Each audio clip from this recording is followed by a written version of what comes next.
थेट जाऊया ठाकरे गटाचे खासदार संजय राऊत बोलतात। इतिहास असताना फक्त आपल्या अहंकार आणि हट्टापायी एक नवी इमारत उभी केली आणि ती सुद्धा आजही तिथे खासदार गुदमरलेल्या अवस्थेत काम करतात। म्हणजे हा पहिला पाऊस नाही, या आधीच्या पावसाळ्यात संसदेला गळती लागली होती। अयोध्येचं राम मंदिर बांधलं त्यालाही गळती लागली। अयोध्येचं राम मंदिर बांधलं त्यालाही गळती लागली, तेही काम नीट झालं नाही। आपापल्या ठेकेदारांना कामं द्यायची, हजारो लाखो कोटीची, आणि त्या ठेकेदाराच्या माध्यमातून मग निवडणूक रोख्यांच्या माध्यमातून पैसे घ्यायचे। हे लोण फक्त रस्ते आणि पुलांपर्यंत नाही तर संसदेच्या इमारतीपर्यंत पोचला असेल तर या देशाची ज्याला आपण राष्ट्रीय अस्मिता म्हणतो ती कुठे शिल्लक राहील। आणि ह्याच्यावरती प्रश्न विचारायचे नाहीत, ह्याच्यावरती शंका उपस्थित केला की तो राष्ट्रद्रोही ठरवला जातो आणि मग त्याला संसदेतून बडतर्फ केलं जातं, त्याच्यावर खटले दाखल केले जातात, प्रश्न विचारायचे नाही। पण संसदेमध्ये जर अशा प्रकारची अवस्था असेल पार्लमेंट सुरू असताना तर त्याच्यावरती लोकांनी सदस्यांनी प्रश्न का विचारू नयेत आणि जनतेच्या मनात प्रश्न का निर्माण होऊ नयेत, हा साधा सवाल। मुंबईची अवस्था पहा, मुंबई महानगरपालिकेमध्ये लोकनियुक्त राज्य नसल्यामुळे नगरसेवकांचं मुंबईचे रस्ते, मुंबईची दुर्दशा, नागरी सेवा ही दुर्दशा उडवली। दिल्लीमध्ये लेफ्टनंट जनरलच्या हातामध्ये सत्ता आहे। केजरीवाल यांचं सरकार जरी असलं तरी मुख्यमंत्र्यांना तुरुंगात टाकलेलं आहे, मंत्र्यांना काम करू दिलं जात नाही आणि गृहमंत्रालयाचे जे प्रतिनिधी आहेत, नायब राज्यपाल, त्यांच्या माध्यमातून दिल्ली चालवली जाते। काल 2 तासात दिल्ली ज्या प्रकारे फिरली त्याचा अनुभव मी स्वतः घेतला। मी 3 तास अडकलो का आणि कुठे याच भागामध्ये। ही अवस्था या देशाची। याबाबत काय जाब विचारणार सरकारला? आज सभागृहांमध्ये दोन्ही सभागृहात विरोधी पक्ष जाब विचारण्याचा अधिकार फक्त सत्ताधाऱ्यांना आहे। जणू की हे सगळं जे घडत आहे हे विरोधी पक्षामध्ये आम्ही असल्यामुळे घडत आहे, ते सत्तेत असल्यामुळे काही घडत नाहीये। आम्ही विरोधी पक्षात आहोत म्हणून आमची जबाबदारी, आम्हाला प्रश्न विचारले जातील। आजही आम्ही त्यांना प्रश्न विचारलो तर आम्ही गुन्हेगार ठरलो। काल संसदेमध्ये समाजवादी पक्षाचे एक सदस्य रामजीलाल सुमन यांनी एक साधा प्रश्न विचारला की राष्ट्रीय परीक्षा संस्था ही नीट सारख्या परीक्षांचं नियोजन करतं, NTA, अशा अनेक संस्थांवरती जे प्रमुख म्हणून नेमले आहेत त्यांचं क्वालिफिकेशन काय आहे, तर संघाशी संबंधित असलेल्या व्यक्तीलाच तिथे नेमलं जातं का, ते पाहूनच नेमलं जातं। ह्याच्यावरती काल संसदेमध्ये किती गोंधळ झाला आणि तो गोंधळ सत्ताधारी पक्षांनी केला। राज्यसभेच्या चेअरमॅनविषयी आम्हाला आदर आहे, पण त्याने एक वेगळी भूमिका घेतली। त्या संस्थेचे प्रमुख प्रदीप जोशी का जे कोणी आहेत त्यांचा तुम्ही पूर्व इतिहास पहा, ते संघाशी असल्याविषयी आक्षेप असण्याचं कारण नाही कदाचित, पण व्यापम घोटाळ्यापासून अनेक घोटाळ्यात त्यांचा सहभाग असल्याचे आरोप झालेले आहेत। व्यापम घोटाळ्यापासून अनेक घोटाळे त्यांच्या नावावर आहेत।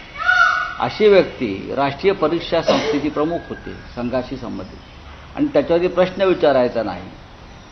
नीटचा उडालेला बोजवारा हा त्यांच्यामुळेच उडालेला आहे। DRDO पुण्यातली, त्याच्यामध्ये एक संघाचे फार मोठे नेते प्रदीप कुरुलकर यांना पाकिस्तानची हेरगिरी करताना अटक केलेली आहे, त्याच्यावर प्रश्न विचारायचे नाही।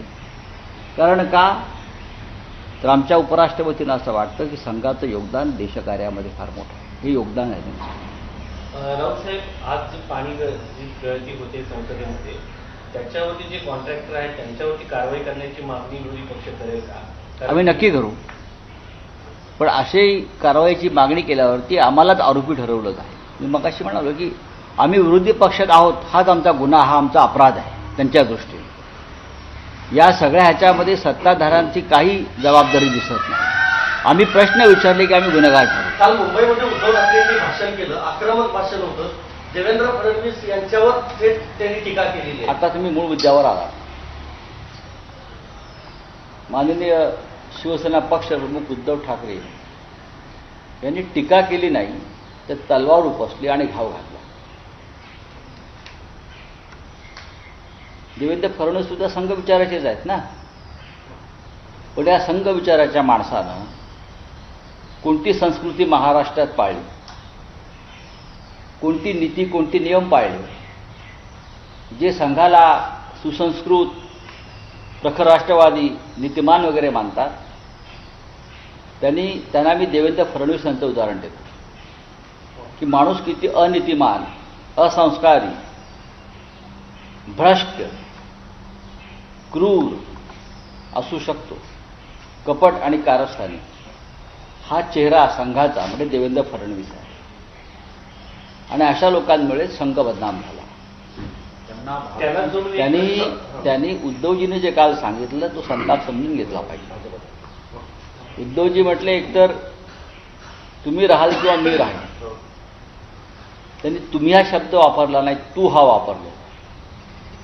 तू राहशील किंवा मी राहशील. पण आम्ही म्हणतो आम्हीच राहू, ते जातील. पुन्हा येईन, पुन्हा येईन, पुन्हा येईन, हे जसं हवेत विरून गेलं तसंच आहे. तुम्ही जाणार आहात, आम्ही राहणार आहोत. पण व्यक्तिगत पातळीवरची ही टीका अजिबात व्यक्तिगत नाही. ही महाराष्ट्राच्या हितासाठी केलेली लढाई आहे. पण व्यक्तिगत पातळीवर टीका करण्याची महाराष्ट्राची संस्कृती नाही आहे ना. पण ही व्यक्तिगत नाहीच आहे ना. ज्या पद्धतीनं देवेंद्र फडणवीस त्यांच्या टोळीनं, ज्या टोळीचा भारतीय जनता पक्ष आणि संघ विचाराशी काही संबंध नाही. मी त्या लफंग्यांची नावं घेऊ इच्छित नाही की त्यांच्यावर असतात. ती संघाला फार मोठी परंपरा आहे, हे आम्ही मानतो. पण ज्या पद्धतीनं अशा या लफंग्यांच्या टोळ्या घेऊन देवेंद्र फडणवीस यांनी महाराष्ट्रात जे दळभद्री, घाणेरडं, गटारी पद्धतीचं राजकारण सुरू केलं, त्याचे परिणाम महाराष्ट्रात भोगत आहे. महाराष्ट्राची अवस्था अत्यंत बिकट झालेली आहे आणि त्याला सर्वस्वी जबाबदार हे देवेंद्र फडणवीस आहे. ते मी तुम्हाला पुन्हा पुन्हा मी उद्धवजी काल बोललेत, मी अनेक दिवसापासून सांगतो. हे मी अनेक दिवसापासून सांगतो. या महाराष्ट्राच्या मातीमध्ये ढोंग, कपट, कारस्थान, शूद्रता विचारांची कधीच रुजली नव्हती. आम्ही सगळे या महाराष्ट्रासाठी एकत्र होतो. एकमेकांच्या कुटुंबापर्यंत, बरं का, मुलाबाळापर्यंत सरकारचे किंवा पोलिसांचे हात कधी पोचले नव्हते. या राज्याची परंपरा आहे. पण याला प्रत्युत्तर दिलंय फडणवीसांनी, मी नादी लागत नाही, लागलो तर सोडत नाही, असा एक व्हिडिओ. नका नाही सोडू. तुम्हाला कोणी म्हटलं आमच्या नादी लागू नका म्हणून? तुम्ही आमच्या नादी लागाच म्हणतो ना. मी तुम्ही नादी लागणार म्हणजे काय करणार? पोलिसांना सांगणार, बरं का, किंवा ईडी सीबीआयच्या लोकांना रोमी भगत कोण हे आधी सांगा कोणाचा. नादी लागण्याचा जर विचार करत असाल ना, तुरुंगात असलेला एक एजंट ईडीचा हा कोणाचा माणूस आहे आणि त्याच्या थ्रू, त्याच्या माध्यमातून या महाराष्ट्रात आणि देशामध्ये किती हजार कोटी रुपये गोळा केले ह्या लोकांनी. नादी तुम्ही लागाच. आमचं आव्हान आहे, तुम्ही लोकसभा निवडणुकीत आमच्या नादी लागलात, तुमचा नाद केला. हे आता तुमची बोलकी पोपटगिरी बंद करा. नादी लागाच. तुमची नादी लागण्याची आता हिंमत आणि छाती नाही. माननीय उद्धव ठाकरे साहेबांनी काल जे आव्हान दिलेलं आहे, बरं का, ते एका मर्द मराठ्याचं आव्हान आहे. एका महाराष्ट्र प्रेमीचं आणि महाराष्ट्र स्वाभिमानीचं आव्हान आहे. आणि कारस्थान्यांनी, कपटी लोकांनी आमच्या नादी ह्यापुढे लागावंच. शब्द वापरणार नाही मी. या फालतू टोळ्या घेऊन तुम्ही आमच्याशी लढणार का? नामर्दांच्या. शोलेमध्ये एक डायलॉग आहे ना, अमुक अमुक फौजा घेऊन हमसे लढणे आएंगे क्या आप? अहो या ना तुम्ही. आम्ही तुम्हाला आव्हान देतो आमच्या नादाला लागा म्हणून. नादाला लागा म्हणजे सीबीआय, ईडी, पोलीस यांचा वापर करून आपल्या राजकीय विरोधकांना त्रास देणं ही यांची हिंमत. ही सगळी कवचकुंडलं काढा आणि मैदानात उतरा. नाही आम्ही त्यांना 20 फूट खाली गाडलं या कपटी लोकांना तर शिवसेनेचं नाव सांगणार नाही आणि बाळासाहेब ठाकरेंचं नाव परत आम्ही घेणार नाही.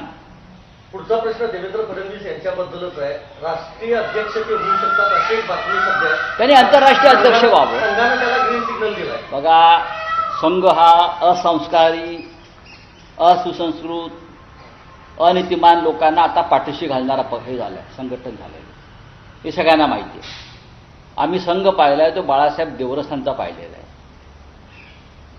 बरं का, आम्ही संघ पाहिलाय तो रज्जू भैयांचा पाहिलेला आहे. आम्ही त्यांच्या चरणाला हात लावलेले आहे. आम्ही त्यांच्या पायावर डोकं ठेवलेलं आहे. मी आणि हिंदुत्व सम्राट बाळासाहेब ठाकरे, बरं का, किंवा त्यानंतर रज्जू, आम्ही स्वतः जाऊन ते जिथे असतील तेव्हा आम्ही त्यांच्या पायावर डोकं ठेवलेलं आहे. आम्ही तो संघ मानलेला आहे.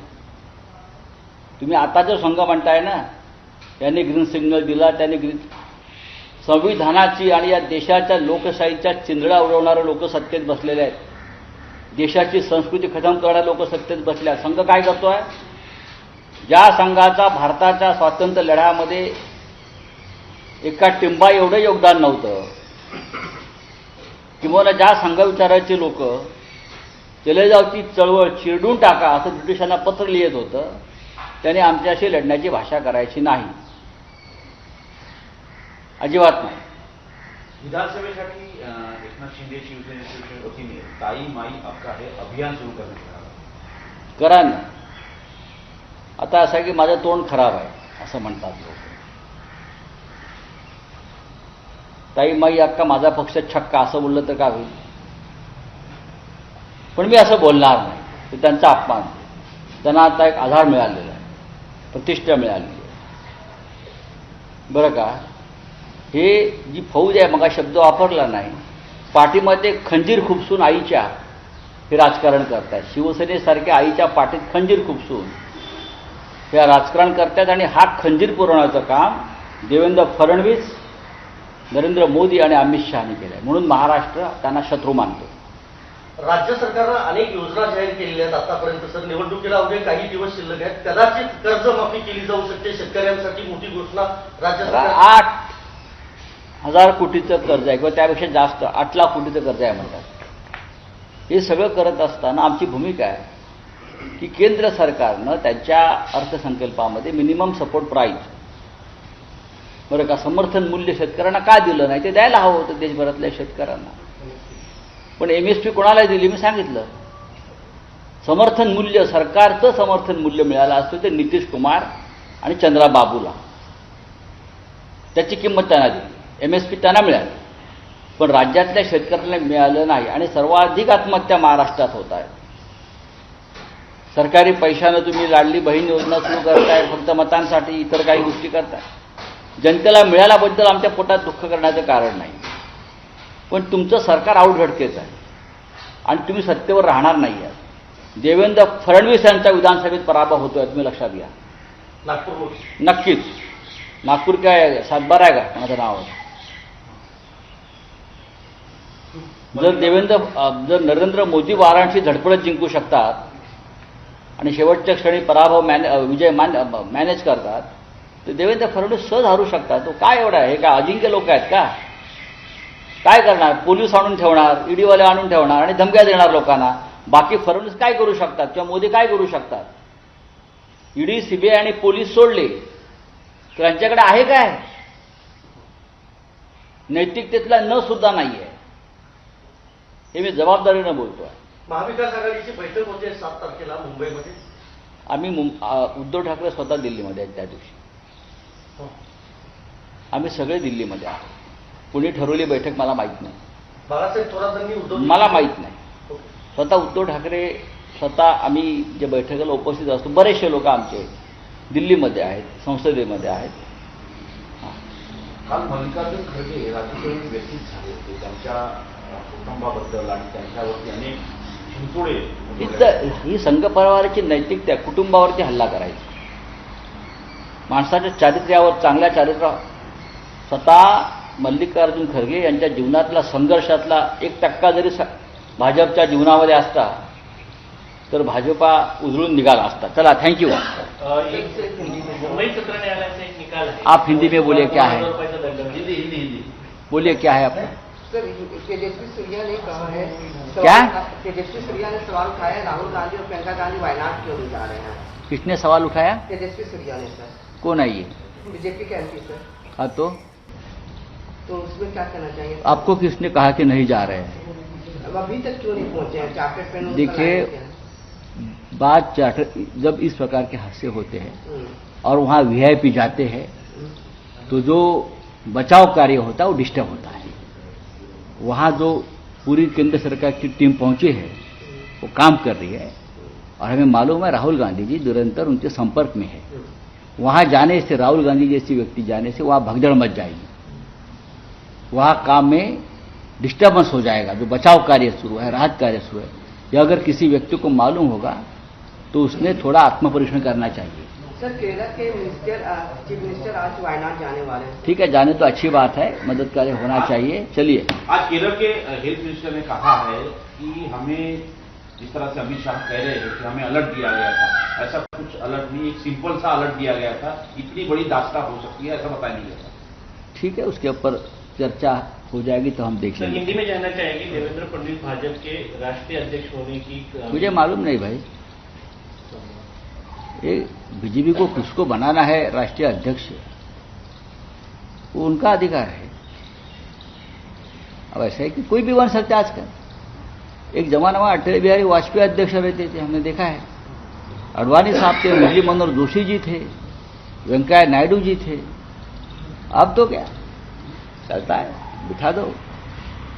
तर संजय राऊत यांनी देवेंद्र फडणवीसांवर टीका केली आहे आणि नागपूर विधानसभेमध्ये त्यांचा पराभव होईल असा विश्वासही संजय राऊत यांनी व्यक्त केलाय.